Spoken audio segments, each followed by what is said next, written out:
साथियों नमो बुद्धाय।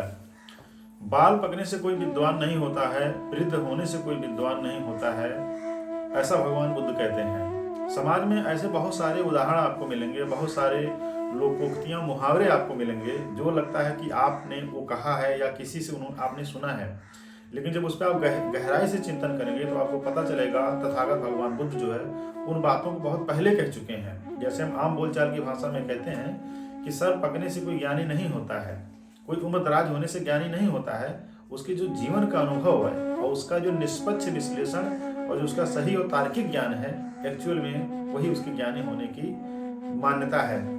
साथियों, भगवान बुद्ध जेतवन में थे। भगवान बुद्ध ने कहा कि सर के बाल पकने से कोई ज्ञानी नहीं होता है। इसका दृष्टांत जो है, आप जब धम्मपद का अट्टकथा पढ़ेंगे तो उसमें मिलता है कि भगवान बुद्ध जेतवन में थे। भगवान बुद्ध से 30 भिक्षु मिलने के लिए आए। तो भगवान बुद्ध ने उन भिक्षुओं से पूछा कि ये बताओ, तुमने कोई थेर देखा अभी रास्ते में? तो उन्होंने कहा नहीं, हमने कोई थेर नहीं देखा। जो है एक श्रामणीय को हमने देखा है जो अभी युवा है। तब भगवान बुद्ध ने कहा वो श्रामणीय नहीं है, वो थेर हैं, वो अरहत्व प्राप्त हैं। उनका नाम था लकुंठ भद्दीय। उन्होंने कहा वो तो अभी नौजवान है। तो उन्होंने कहा नहीं, वो थेर हैं। भगवान बुद्ध ने कहा थेर हैं, और बाकी भिक्षु लोग क्या कह रहे थे कि वो थेर नहीं है। तो साथियों, भगवान बुद्ध ने फिर बताया कि जिसके मन में, जिसके दर्शन में एक चरम अनुभूति हो, जो आर्य सत्य को जानता हो, जो झूठ और फर्क में डिफरेंस करना जानता हो, जिसका अनुभव बड़ा हो, जिसका मन चंचलता से रहित हो, जो स्थिर हो, जो परिस्थितियों को समझने वाला हो, जिसके अंदर ठहराव की स्थिति हो, जिसके अंदर गहनता हो, जो निष्पक्ष हो, वही थेर है। सर के बाल पकने से कोई थेर नहीं होता है। तब भगवान बुद्ध ने गाथा में कहा, वो गाथा मैं आपको पढ़ के सुनाना चाहता हूँ। भगवान बुद्ध कहते हैं, ना तेन थेरो सो होती एन सपलितं शिरो परिपक्को वयो तस्य मोघ जीर्णोति मुच्यति। भगवान बुद्ध कहते हैं कि सर का बाल पकने से कोई थेर नहीं होता है, केवल उसकी आयु परिपक्व हो गई है, वह तो सिर्फ वृद्ध है। साथियों, ये बहुत सारे विद्वान, बहुत सारे समाज में, बहुत सारे संस्कृति के लोग इस बात को कहते हैं, लेकिन भगवान बुद्ध ने इस बात को 2500 साल पहले कह दिया था, जिसको हम बहुत बाद में तमाम लोगों की परंपराओं में सुनते हैं। एक्चुअली बौद्ध धर्म की जो ज्ञान की परंपरा रही है, वो दुनिया के तमाम साहित्यकारों ने, दार्शनिकों ने, विचारकों ने, राजनीतिक विश्लेषकों ने उसे लिया। इसलिए भगवान बुद्ध जो बात कह चुके हैं, आप पाएंगे वही चीज दूसरे लोगों ने अपनी शब्दावली में कहा है। जैसे बाबा साहब डॉक्टर B.R. अम्बेडकर कहते हैं एजुकेट, एजिटेट, ऑर्गेनाइज, और हमको ये लगता है कि भगवान बुद्ध का ये पेटेंट है।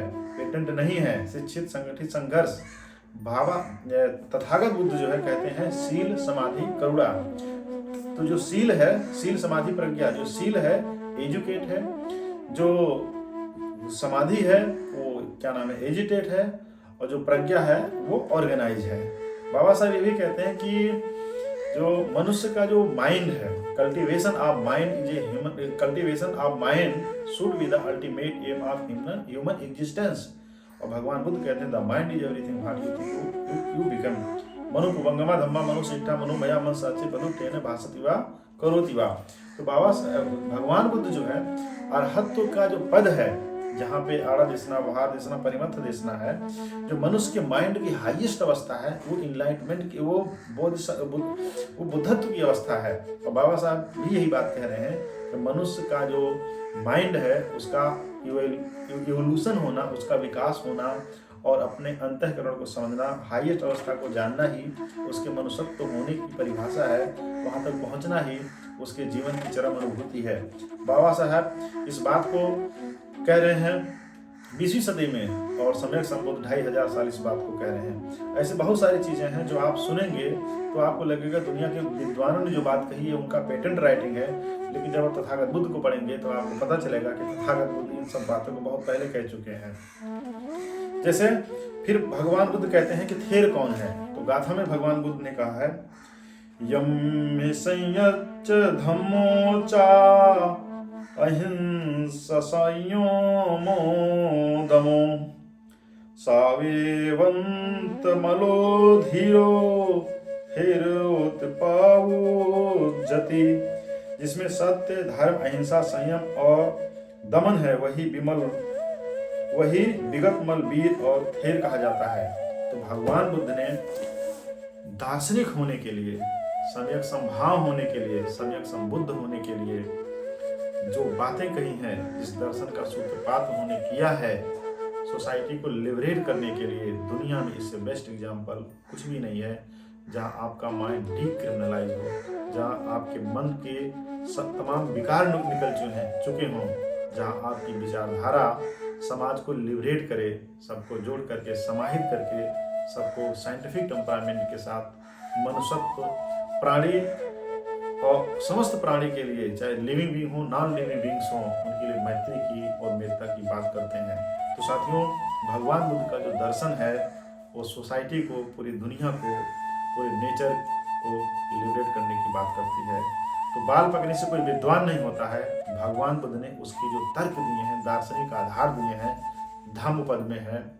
जब आप धम्मठवग्गो पढ़ेंगे तब आपको जो है वो बारीकी आपको पता चलेगी। इतना ही साथियों। नमो बुद्धाय, नमो धम्माय, नमो संघाय।